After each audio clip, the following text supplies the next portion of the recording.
First of all, my name is Greg Reese from Cincinnati. Live in Dayton now. Is it okay for me to record you and broadcast you on the World Wide Web?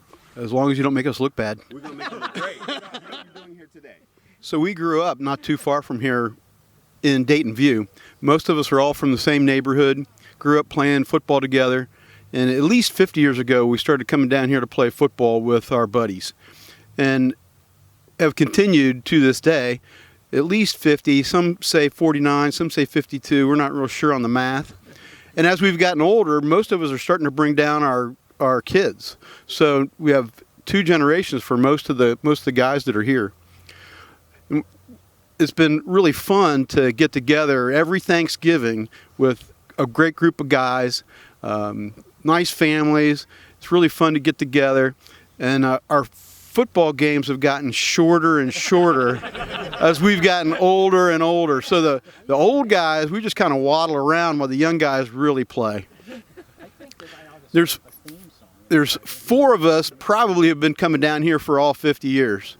Ron and Rick and Tommy. Larry's not here, so yeah, I think we have the 4 or 5 of us been coming down for 50 years, but everybody else. Playing here, we were playing. Yeah, we were playing. Yeah. 25 and 25, the record. Andrews Raiders and Burkhart Bombers. No, Burkhart's Bombers are undefeated. Burkhart's Bombers are undefeated. So the Dayton Triangles were one of the first teams. It was not called the NFL then. I forget the name of the league, but the Dayton Triangles hosted the very first, what became the NFL in October of 1919, and that's why the NFL was going to honor Dayton. Well, right here, this is the entrance. The sign is here for the NFL field because this is the entrance going into the where the Dayton Dragons played here. Jim Thorpe, or Dayton Triangles played here, but Jim Thorpe played here. And the great thing about it is Dayton won the first game. So the very first NFL football game, Dayton won it. So yeah, it's pretty cool. So I just remember. So I'm this is my dad over here, and I have 2 older brothers and 1 younger brother. So I grew up. I'd wake up in the morning, and they'd all be gone at football, and you had to be 14 years old to come here. So I'd wake up at noon. Or I'd wake up, I'm 12 years old, I'd wait for them to come home, they'd come home all muddy, and I would just be waiting for my chance to come down here. So then finally I'm 14, I come down here and I see this is what it is. No, it's awesome. No, I'm kidding. It's something that you look forward to every No, that's what I was going to get to that. Kids that come from London. This is it? Yeah, so that's the thing I think is really cool is a lot of the times, not everyone's able to make it every year. But like my brother flew in from Boston, my other brother flew in from Indianapolis, and we were all able to make it here, and we all have fun out here every year, and 2 of us are on one side, 2 of us on the other side, and we compete all day. So yeah, it's a lot. Who won today? It's a lot of fun.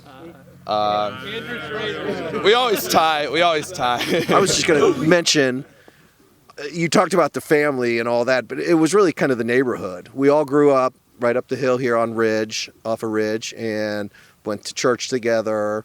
And played in the parks together, and then we just talked about playing at the Jesse Haynes baseball fields and stuff like that, and just really great atmosphere.